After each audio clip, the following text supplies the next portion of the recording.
সুপ্রিয় শিক্ষার্থী সবাইকে শুভেচ্ছা স্বাগত আজকের পাঠে। আজকের আমাদের পাঠ হলো আলোর প্রতিফলন, অর্থাৎ আলো খুবই গুরুত্বপূর্ণ একটি বিষয়।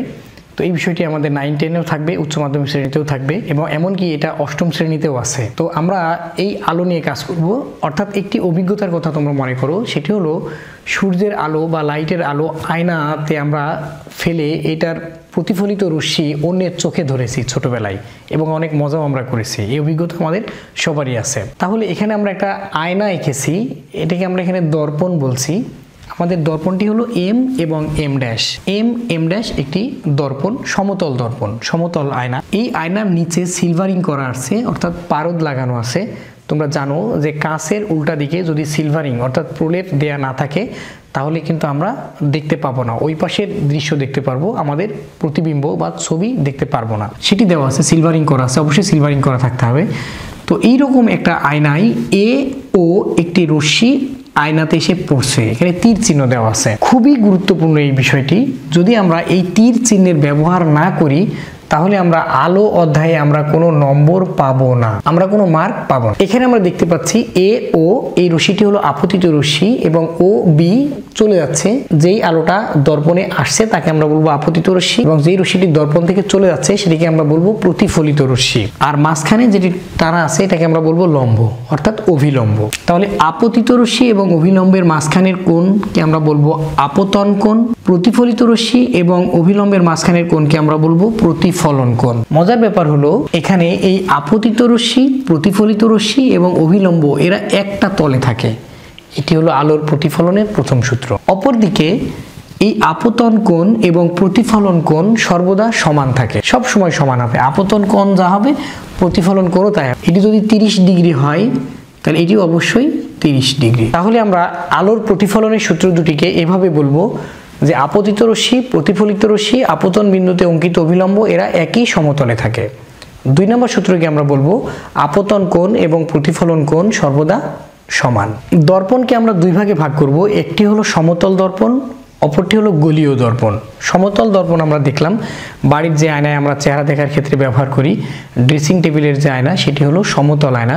আর গলীয় দর্পণ আমরা দেখি মোটর সাইকেলের যে সামনে, অর্থাৎ যিনি মোটর সাইকেল চালান তার সামনে যে আয়না থাকে, আসলে এটি তার চেহারা দেখার জন্য না, পেছন থেকে যে গাড়ি টাড়ি আসছে সেটি দেখার জন্য। বাসের সাথে, ট্রাকের সাথে ড্রাইভারের পাশে ডান পাশে যে আয়না দেখতে পাই আমরা, আসলে এই আয়নাটি ড্রাইভারের চেহারা দেখার জন্য রাখা হয় নাই, এই আয়নাটা রাখা হয়েছে পেছন থেকে যে গাড়ি আসবে সেটি দেখার জন্য। এইগুলো হলো আসলে গলীয় দর্পণ। গলীয় দর্পণ আবার দুই ধরনের, একটি হলো উত্তল এবং অবতল। তো আমরা একটি দর্পণ আমরা আঁকার চেষ্টা করি।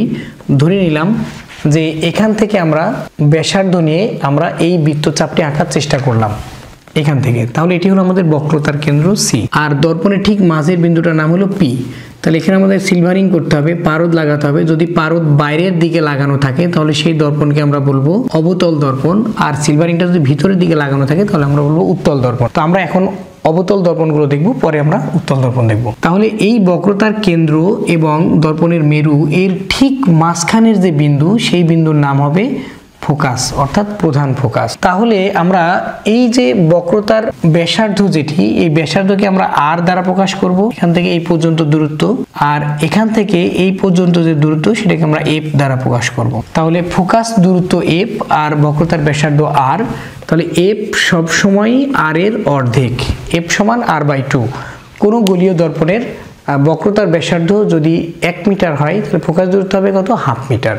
তাহলে এফ সমান r/2 করে আমরা বক্রতার ব্যাসার্ধের সাথে ফোকাস দূরত্বের সম্পর্ক স্থাপন করব। তো আমরা এখন খুবই একটি মজার একটি বিষয় দেখছি। আসলে এই বিষয়টি যদি আমাদের পরিষ্কার থাকে তাহলে আলোর বিষয় নিয়ে অর্থাৎ অবতল দর্পণের বিষয়ে আমাদের কাছে কোনো সমস্যা না, যে কোনো সমস্যার সমাধান আমরা করতে পারবো। সেটি হলো যে অবতল দর্পণে যখন আলো আপতিত হবে তখন আলো 3টি নিয়ম মেনে চলবে, এই 3টার বাইরে কোনোভাবেই হবে না। সেটি কি? আমরা এটিকে দিই 1 নাম্বার, এটিকে দিই 2 নাম্বার, এটিকে দিই আমরা 3 নাম্বার। তো 1 নাম্বারটাকে আমরা দেখি অবতল দর্পণ। অবতল দর্পণের এটি হলো বক্রতার কেন্দ্র, যাকে কেন্দ্র করে বৃত্তচাপটি আঁকা হয়েছে সেটি হলো বক্রতার কেন্দ্র। প্রধান ফোকাস থেকে পি পর্যন্ত যে দূরত্ব সেটা আমরা জানি ফোকাস দূরত্ব, এবং বক্রতার কেন্দ্র থেকে মেরু পর্যন্ত যে দূরত্ব সেটা আমরা জানি বক্রতার ব্যাসার্ধ আর, আর এইটুকু হলো এফ। তো যাই হোক, এটি আমাদের এখন আলোচ্য বিষয় না। আলোচ্য বিষয় হলো আলো কি কি নিয়ম মেনে চলে। আলো যখন প্রধান, এই রেখাটাকে আমরা বলবো প্রধান অক্ষ, অর্থাৎ বক্রতার কেন্দ্র থেকে মেরু পর্যন্ত যে দূরত্ব সেটাকে আমরা বলবো প্রধান অক্ষ। আলো যখন প্রধান অক্ষের সমান্তরালে আসবে তখন আলো যাওয়ার সময় প্রধান ফোকাস দিয়ে যাবে, এটি হলো 1 নাম্বার নিয়ম। আমরা আরেকবার বলি, আলো যখন প্রধান অক্ষের সমান্তরালে দর্পণে আপতিত হবে তখন প্রতিফলিত হওয়ার সময় প্রধান ফোকাস দিয়ে হবে। আমরা এই যে তীর চিহ্ন দিয়ে দেখাচ্ছি যে এটা আপতিত রশ্মি, আর চলে যাওয়া দিয়ে দেখাচ্ছে এটি প্রতিফলিত রশ্মি। তাহলে 1 নাম্বার নিয়মটি কি? আলো প্রধান অক্ষের সমান্তরালে আপতিত হলে প্রধান ফোকাস দিয়ে যাবে। 2 নাম্বারটা আমরা দেখি। 2 নাম্বার নিয়ম, আলো যদি প্রধান ফোকাস দিয়ে আপতিত হয় দর্পণে তাহলে প্রতিফলনের সময় প্রধান অক্ষের সমান্তরালে যাবে। 1 নাম্বারের ঠিক বিপরীত, প্রধান অক্ষের সমান্তরালে আপতিত হলে প্রধান ফোকাস দিয়ে যাবে, প্রধান ফোকাস দিয়ে আপতিত হলে প্রধান অক্ষের সমান্তরালে যাবে। এই হলো 2টা নিয়ম। 3 নাম্বার নিয়মটি হলো, আলো যদি বক্রতার কেন্দ্র দিয়ে দর্পণে আপতিত হয় তাহলে কোন পথে যাবে? ওই পথেই ফিরে যাবে। বক্রতার কেন্দ্র থেকে যদি দর্পণে আপতিত হয় আলো ওই পথেই ফিরে যাবে, অর্থাৎ বক্রতার কেন্দ্র দিয়েই ফিরে যাবে। তাহলে 3টি নিয়ম আমরা আরেকবার একটু সাম আপ করি। আলো যদি প্রধান অক্ষের সমান্তরালে দর্পণে আপতিত হয় যাওয়ার সময় প্রধান ফোকাস দিয়ে যাবে, যদি প্রধান ফোকাস দিয়ে দর্পণে আপতিত হয় যাওয়ার সময় প্রধান অক্ষের সমান্তরালে যাবে, আর যদি বক্রতার কেন্দ্র থেকে দর্পণে আপতিত হয় তাহলে অবশ্যই বক্রতার কেন্দ্র বরাবর আলো প্রতিফলিত হবে। আলো আপতন এবং প্রতিফলনের ক্ষেত্রে এই 3টি নিয়ম মেনে চলে গোলীয় দর্পণের ক্ষেত্রে, অর্থাৎ অবতল দর্পণের ক্ষেত্রে। উত্তল দর্পণের ক্ষেত্রে একটু আলাদা হবে, তো আমরা সেটা দেখব পরবর্তী টপিকে। তো এখন আমরা দেখব যে প্রতিবিম্ব কেমন হবে। এটি খুবই ইম্পর্টেন্ট প্রশ্ন। এমনকি আমাদের অ্যাডমিশন টেস্টে আমরা যখন পরীক্ষা দেব, মেডিকেলে দিই, ইঞ্জিনিয়ারিং দিই, ইউনিভার্সিটিতে দিই, যেখানেই অ্যাডমিশন টেস্ট দেব না কেন আমাদের এই সমস্যার সমাধান করতে হবে, এই প্রশ্নগুলোর উত্তর করতে হবে যে বস্তু আছে বক্রতার কেন্দ্রে, এর বিম্ব কোথায় হবে? বস্তু আছে প্রধান ফোকাসে, এর বিম্ব কোথায় হবে? সংক্ষেপে একটি নিয়ম আছে, আমি সেই নিয়মটি দেখাচ্ছি এবং এটি কখনোই ভুল হবে না। সেটি হলো, তাহলে আমরা এখন দেখব বস্তু কোথায় থাকলে বিম্ব কোন জায়গায় হবে। সেক্ষেত্রে আমরা এখানে 5টা জায়গা চিহ্নিত করব। তো ধরে নিলাম এটা 1 নাম্বার বিন্দু, এটা 3 নাম্বার বিন্দু, এটা 5 নাম্বার বিন্দু। এটাকে নাম দিলাম আমরা অসীম, এটা বক্রতার কেন্দ্র, আর এটি হলো প্রধান ফোকাস। তাহলে এটার নাম দিলাম আমরা অসীম, এই বক্রতার কেন্দ্র প্রধান ফোকাস। তাহলে 1 আর 3 এর মাঝখানে বিন্দুর নাম দিলাম আমরা 2, 3 এবং 5 নাম্বার নাম দিলাম আমরা 4। তাহলে আমরা 5টা বিন্দু চিহ্নিত করেছি। এটা একটু গুরুত্বপূর্ণ, একটু মাথার মধ্যে রাখে নিব আমরা যে 1 নাম্বারটা হলো অসীম, 5 নাম্বারটা হলো ফোকাস, প্রধান ফোকাস, 3 নাম্বারটা হলো বক্রতার কেন্দ্র। তাহলে 2 নাম্বারটা হলো অসীম এবং বক্রতার কেন্দ্রের মাঝের বিন্দু, 4 নাম্বার হলো বক্রতার কেন্দ্র এবং প্রধান ফোকাসের মাঝের বিন্দু। আমরা আরেকবার বলি, 1 নাম্বারটা হলো অসীম, 2 নাম্বার হলো অসীম এবং বক্রতার কেন্দ্রের মাঝের বিন্দু, 3 নাম্বার হলো বক্রতার কেন্দ্র, 4 নাম্বার হলো বক্রতার কেন্দ্র এবং প্রধান ফোকাসের মাঝের বিন্দু, 5 নাম্বার হলো প্রধান ফোকাস। 3টা বিন্দু আমরা মনে রাখবো, অসীম, বক্রতার কেন্দ্র আর প্রধান ফোকাস। এখন বস্তু যদি 1-এ থাকে বিম্ব হবে 5-এ, বস্তু যদি 2-এ থাকে বিম্ব হবে 4-এ, বস্তু যদি 3-এ থাকে বিম্ব হবে 3-এ। কি বললাম? যদি বস্তু থাকে অসীমে বিম্ব হবে প্রধান ফোকাসে, যদি বস্তু অসীম এবং বক্রতার কেন্দ্রের মাঝে থাকে বিম্ব হবে বক্রতার কেন্দ্র প্রধান ফোকাসের মাঝে, বস্তু যদি বক্রতার কেন্দ্রে থাকে বিম্ব হবে বক্রতার কেন্দ্রে। ঠিক এর উল্টো, বস্তু আছে বক্রতার কেন্দ্র প্রধান ফোকাসের মাঝে, তাহলে বিম্ব হবে অসীম এবং বক্রতার কেন্দ্রের মাঝে, বস্তু আছে প্রধান ফোকাসে, বিম্ব হবে অসীমে। আচ্ছা, এখন আমরা একটি হিসাব করে দেখব এই চিত্র অনুযায়ী আমাদের হিসাব নিকাশ অনুযায়ী হয় কিনা। একটু এঁকে দেখি যে এই হলো একটি অবতল দর্পণ, দর্পণের এটি হলো বক্রতার কেন্দ্র, এটি হলো প্রধান ফোকাস। আমরা আসলে এইভাবে করে এটি এঁকেছি। তাহলে এখন বস্তু আছে বক্রতার কেন্দ্রে, তাহলে বক্রতার কেন্দ্রে আছে এটি হলো বস্তু, তাহলে এই বস্তু থেকে প্রধান অক্ষের সমান্তরালে আলো দর্পণে আপতিত হলো, এটার নাম দিলাম এম, এম ড্যাশ একটি দর্পণ, এ বিন্দুতে আপতিত হলো। তাহলে যাওয়ার সময় রশ্মিটি কোন পথে যাবে? আলোটি প্রতিফলন সময় কোন পথে যাবে? আমরা কি বলেছিলাম? প্রধান অক্ষের সমান্তরালে গেলে প্রধান ফোকাস দিয়ে যাবে। তাহলে প্রধান ফোকাস দিয়ে গেল, যাওয়ার সময় প্রধান ফোকাস দিয়ে গেল প্রতিফলিত রশ্মি। অপর একটি রশ্মি প্রধান ফোকাস দিয়ে আপতিত হচ্ছে, তাহলে যাওয়ার সময় কোন পথে যাবে? প্রধান ফোকাস দিয়ে গেলে সমান্তরালে যাবে। তাহলে এই যে প্রতিফলিত রশ্মিদ্বয় এ বি পথে প্রতিফলিত হলো, ধরে নিলাম এটা সি, সি বি পথে প্রতিফলিত হলো।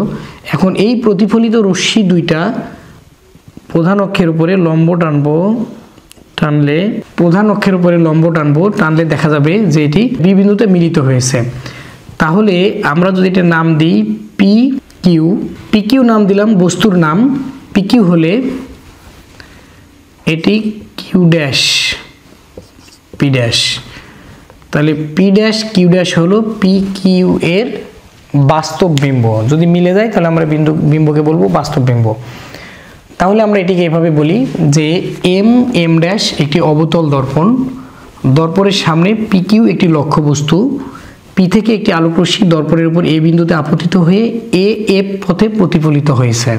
অপর একটি রশ্মি পি এফ পথে সি বিন্দুতে আপতিত হয়ে সি কিউ ড্যাশ পথে প্রতিফলিত হয়েছে। তাহলে প্রতিফলিত রশ্মিদ্বয় যে বিন্দুতে মিলিত হয়েছে সেই বিন্দুর নাম দিলাম কিউ ড্যাশ। তাহলে কিউ থেকে কিউ ড্যাশ পর্যন্ত আমরা যোগ করলাম। বক্রতার কেন্দ্রে যদি বস্তু থাকে তাহলে বিম্ব হবে বক্রতার কেন্দ্রে। যে বস্তু আছে অসীমে, এটি সি, বক্রতার কেন্দ্র প্রধান ফোকাস। তাহলে অসীম থেকে আলো দর্পণের উপরে এসে মিলিত হচ্ছে, সমান্তরালে আসছে, মানে আসলে এটি অসীম থেকে আসছে। তাহলে এটি এই পথে প্রতিফলিত হলো, অপর একটি রশ্মি সে এই পথে প্রতিফলিত হলো, এই পথে প্রতিফলিত হলো। রশ্মিদ্বয় যে বিন্দুতে মিলিত হয়েছে সেই বিন্দুতে আমরা প্রধান অক্ষের সাথে আমরা লম্ব টানলাম, তাহলে এটার আমরা নাম দিলাম P dash Q dash. P dash Q dash হলো অসীম থেকে আসা বস্তুটির বিম্ব। প্রধান ফোকাসে যে বিম্ব হবে সেটি অত্যন্ত ক্ষুর্বিত হবে, ছোট হবে। তাহলে আমরা দেখলাম অসীমে যদি বস্তু থাকে তাহলে বিম্ব হবে প্রধান ফোকাসে। তাহলে এবার আমরা দেখব বস্তু আছে অসীম এবং বক্রতার কেন্দ্রের মাঝে, এটি ফোকাস, এটি বক্রতার কেন্দ্র, এইরকম জায়গায় বস্তু আছে। এটি হলো বস্তু, আমাদের বস্তু আছে এইরকম একটা জায়গায়, অর্থাৎ অসীম এবং বক্রতার কেন্দ্রের মাঝে আছে। তাহলে পি কিউ হলো একটি বস্তু। তাহলে পি থেকে দর্পণের উপরে প্রধান অক্ষের সমান্তরালে আপতিত হলো এই বিন্দুতে। তাহলে যাওয়ার সময় কোন দিক দিয়ে যাবে? প্রধান ফোকাস দিয়ে যাবে। আমরা জানি যে সমান্তরালে আপতিত হলে আসলে প্রধান ফোকাস দিয়ে যায়। অপর একটি রশ্মি বক্রতার কেন্দ্র দিয়ে আপতিত হলো দর্পণের উপরে। তাহলে আমরা জানি বক্রতার কেন্দ্র দিয়ে আপতিত হলে সে ওই পথেই প্রতিফলিত হবে। তাহলে প্রতিফলিত রশ্মি দুইটা প্রধান অক্ষের সাথে যোগ করলাম, তাহলে এটি হলো বিম্ব, নাম দিলাম কিউ ড্যাশ পি ড্যাশ। উল্টা, বাস্তব হলে উল্টা হয়। তাহলে এই কিউ ড্যাশ পি ড্যাশ হলো পি কিউ এর বাস্তব বিম্ব। তাহলে আমরা দেখলাম কি অসীম এবং বক্রতার কেন্দ্রের মাঝে থাকলে বিম্ব হবে বক্রতার কেন্দ্র ফোকাসের মাঝে। এটা আমরা দেখেছিলাম যে অসীম এবং বক্রতার কেন্দ্রের মাঝে বস্তু থাকলে বিম্ব হবে বক্রতার কেন্দ্র ফোকাসের মাঝে, অর্থাৎ 2 থাকলে 4 হবে। সুপ্রিয় শিক্ষার্থী, আলো নিয়ে আমাদের আজকের ক্লাস এই পর্যন্তই। আমরা পরবর্তী এপিসোডে খুবই মজার কিছু বিষয় জানবো। তো সে পর্যন্ত তোমরা ভালো থাকো।